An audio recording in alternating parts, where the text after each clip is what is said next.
বিসমিল্লাহির রহমানির রহিম। আলহামদুলিল্লাহ। আমরা আমাদের গত ক্লাসে পড়েছিলাম মাদ্দে লাজিম। হ্যাঁ, মাদ্দে লাজিমটা পাঁচ প্রকার: মাদ্দে লাজিম হরফি মুখাফফাফ, হরফি মুসাক্কাল; মাদ্দে লাজিম কালমি মুখাফফাফ, কালমি মুসাক্কাল; হ্যাঁ, মাদ্দে মুত্তাসিল; এরপরে মাদ্দে মুনফাসিলটাও আমরা গতকালকে পড়েছি। তো সেখানে নামগুলা আপনাদের যেহেতু মুখস্থ রাখতে একটু কষ্ট হয়েছে, তো আমি বলে দিয়েছিলাম যে এগুলার টান উপরে থাকলেই সেগুলাকে আমরা চারের টান থাকলে চারের টেনে পড়লেই হয়ে যাবে ইনশাআল্লাহ। আচ্ছা, তো আজকে আলোচ্য বিষয় হলো আল্লাহ তাআলার নামকে কখন আমরা মোটা করে পড়বো, কখন পাতলা করে পড়বো, এবং র কে আমরা কখন মোটা করে পড়বো, কখন পাতলা করে পড়বো।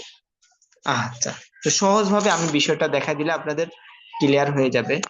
যেমন আল্লাহ তাআলার নাম, তো আল্লাহ তাআলার নাম নিয়ে যেহেতু আজকে আমাদের আলোচ্য বিষয়, তো আল্লাহ তাআলার নাম নিয়ে কিছু কথা বলা যাক। আল্লাহ, আমরা এমন এক আল্লাহ তাআলার ইবাদত বন্দেগী করি যে আল্লাহ তাআলা দেখেন, আল্লাহ তাআলার অনেকগুলা নাম, আল্লাহ তাআলার 99টি নাম। তার মধ্যে আল্লাহ তাআলার এই যে যে নামটা, এটা হলো আল্লাহ তাআলার জাতি নাম। আর বাকি রহমান, কারিম, সাত্তার, জব্বার, যতগুলা নাম আছে আল্লাহ তাআলার 99টি নাম, সবগুলাই হলো আল্লাহ তাআলার সিফাতি নাম।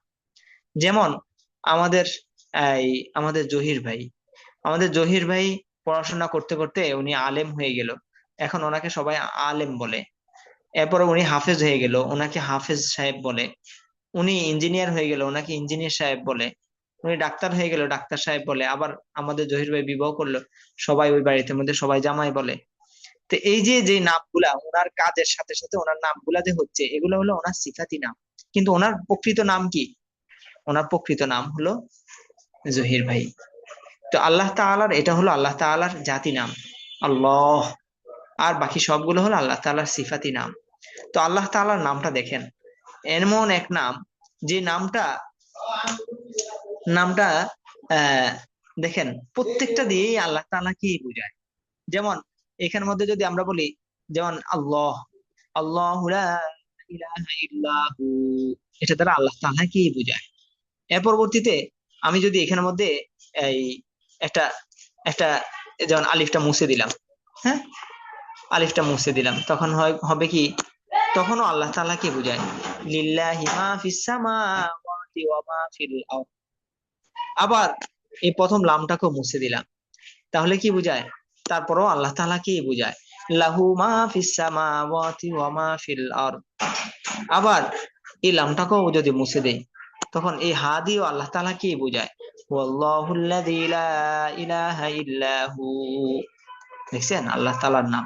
তো এই আল্লাহ তাআলার নাম নিয়ে হলো আমাদের আজকে আলোচ্য বিষয়। আল্লাহ তাআলার নামটাকে কখনো মোটা করে পড়তে হয়, কখনো পাতলা করে পড়তে হয়। কখন মোটা করে পড়তে হয় আর কখন পাতলা করে পড়তে হয় সেটা আজকে আমরা পড়বো। যেমন আল্লাহ তাআলার এই যে নাম, আল্লাহ তাআলার এই নামটা, এখানের মধ্যে একটা খাড়া জবর আছে, হামজার লাম জবর আল্লাম, খাড়া জবর ল, আল্লাহ, হাফেশ হু, আল্লাহ। এই যে এখানের মধ্যে যে খাড়া জবরটা আছে, এই খাড়া জবরটা যখনই শুধু ল হবে তখন হলো মোটা। আরবিতে আরবিতে মোটা করে পড়াকে বলা হয় ফোর, আর পাতলা করে পড়াকে বলা হয় বারি। তো আল্লাহ তাআলার নামের আগে যদি, আল্লাহ তাআলার নামের এই লামটার আগে যদি জবর বা পেশ আসে, তখন এটাকে আমাদেরকে কি করতে হবে? ল পড়তে হবে, শুধু ল। হুম। আর যদি এর আগে জের আসে, তখন আমাদেরকে লা পড়তে হবে, অর্থাৎ পাতলা করে আকার দিয়ে পড়তে হবে। তো উদাহরণ দিলে আপনাদের বুঝে চলে আসবে। যেমন আল্লাহ তাআলার নামের আগে যদি জবর বা পেশ আসে, আল্লাহ তাআলার ওই যে খাড়া জবরের আগে যদি জবর বা পেশ আসে, তখন আমাদেরকে ল পড়তে হবে। যেমন আল্লাহু আকবারু। দেখছেন, আল্লাহ, এখানে যদি আল্লাহ বলি তখন ভুল হয়ে যাবে। এই জন্য আপনারা দেখবেন গ্রামের মধ্যে অনেকে আজান দেয়, আল্লাহু আকবার, আল্লাহু আকবার, একার মধ্যে আল্লাহু আকবার, তখন ভুল। এই যে আপনারা এখন ভুল থেকে বের হয়ে যাবেন। আল্লাহু আকবার, আল্লাহু আকবার, এখানে শুধু ল হবে। আল্লাহ তাআলার এই লামের আগে কি আসছে? আল্লাহ তাআলার এই লামের খাড়া জবরের এই লামের আগে কি আসছে? জবর আসছে, এই জন্য। এরপরে পরেরটা ধরেন, ইন্নাল্লাহ, আল্লাহ তাআলার নামের আগে কি আসছে? জবর আসছে। আল্লাহুম্মা, আল্লাহ তাআলার এই লামের আগে কি আসছে? জবর আসছে। সুবহানাল্লাহি, আল্লাহ তাআলার নামের আগে কি আসছে? জবর আসছে। এর পরবর্তীতে আল্লাহ তাআলার নামের আগে ওই খাড়া জবরের আগে কি আসছে? পেশ আসার উদাহরণ দিচ্ছে এবার। উপরে জবরের উদাহরণ দিল, ইয়াদুল্লাহি, আবদুল্লাহি, রাসূলুল্লাহি, আস্তাগফিরুল্লাহ। এবার আল্লাহ তাআলার নামের আগে যদি জের আসে তখন যে পাতলা করে পড়তে হয় সেটার উদাহরণ দিচ্ছে। আল্লাহ তাআলার নামের আগে যদি জের আসে তখন পাতলা করে পড়তে হয়। যেমন বিসমিল্লাহি, বিসমিল্লাহ বলা যাবে না। আলহামদুলিল্লাহি, ইবাদিল্লাহি, দীনিল্লাহি। হ্যাঁ, আচ্ছা, তাহলে আমাদের আল্লাহ শব্দের পূর্বারিক আমাদের বুঝে আসলো। এবার আসি আমরা র কখন ফোর করে পড়বো, র কখন পাতলা করে পড়বো। আচ্ছা, র পূর্বারিকটা আমি একটানে আপনাদেরকে দেখাই দিই। আল্লাহ, র হরফে যদি জবর বা পেশ থাকে তখন রকে মোটা করে পড়তে হয়। র হরফে যদি কি থাকে? জবর বা পেশ থাকে তখন রকে মোটা করে পড়তে হয়। আল্লাহ। এরপরে র হরফে যদি জেদ থাকে তখন কি করতে হয়? পাতলা করে পড়তে হয়। যেমন রি, তো এটা স্পষ্ট।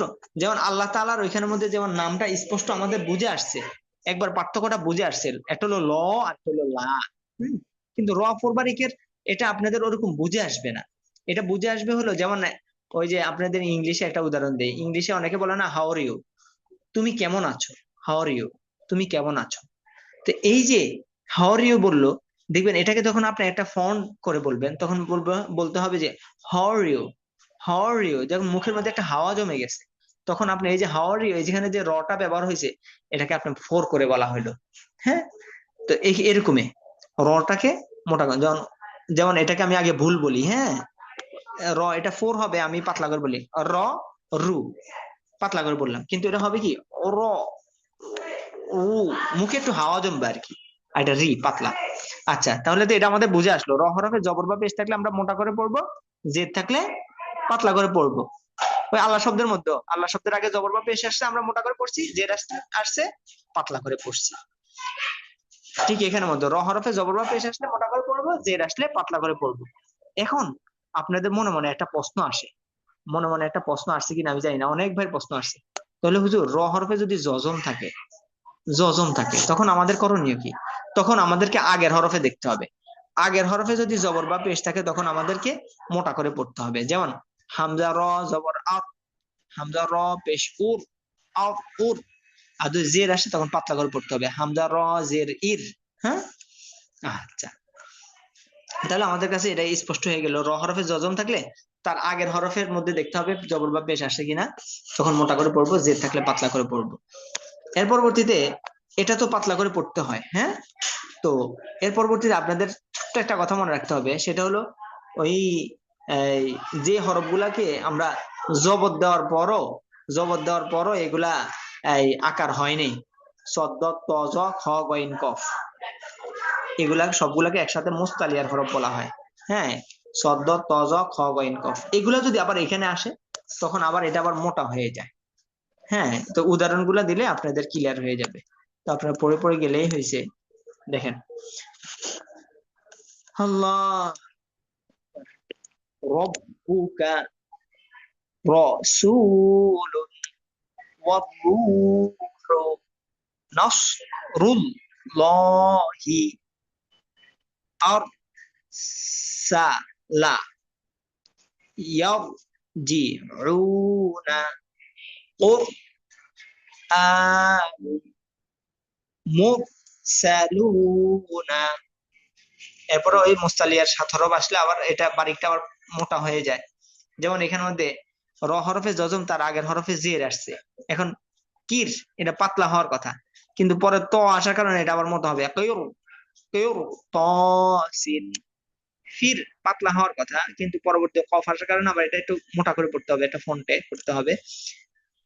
ফিও কতিন, উচ্চারণে কোনো পার্থক্য নেই, শুধু একটু একটু কি করলাম, একটু মুখের মধ্যে একটু ঘুরে ফেরায় বললাম আর কি এই। হ্যাঁ, আপনি এটাকে কঠিন মনে করেন না, যারা এই দুর্বল আছেন তারা, আপনারা শুধু পড়ে গেলেই হয়েছে। হ্যাঁ, মিউ সদান ও ইর সদান, এর র পাতলার উদাহরণ। হ্যাঁ, রিস উন, রিজালুন, জারিয়াতুন, মিরয়াতিন, উমিরতু, ওয়াসবির। আল্লাহু আকবার। তো আশা করি সবার বুঝে আসছে। হ্যাঁ, তাহলে আমরা সহজভাবে পেলাম কি, আল্লাহ তাআলার যে লামের মাঝখানে যে খাড়া জবর, এটার আগে জবর বা পেশ থাকলে এটাকে আমরা ল পড়বো। হ্যাঁ, আর যে থাকলে লা পড়বো। হ্যাঁ, যেমন বিসমিল্লাহি, আলহামদুলিল্লাহি।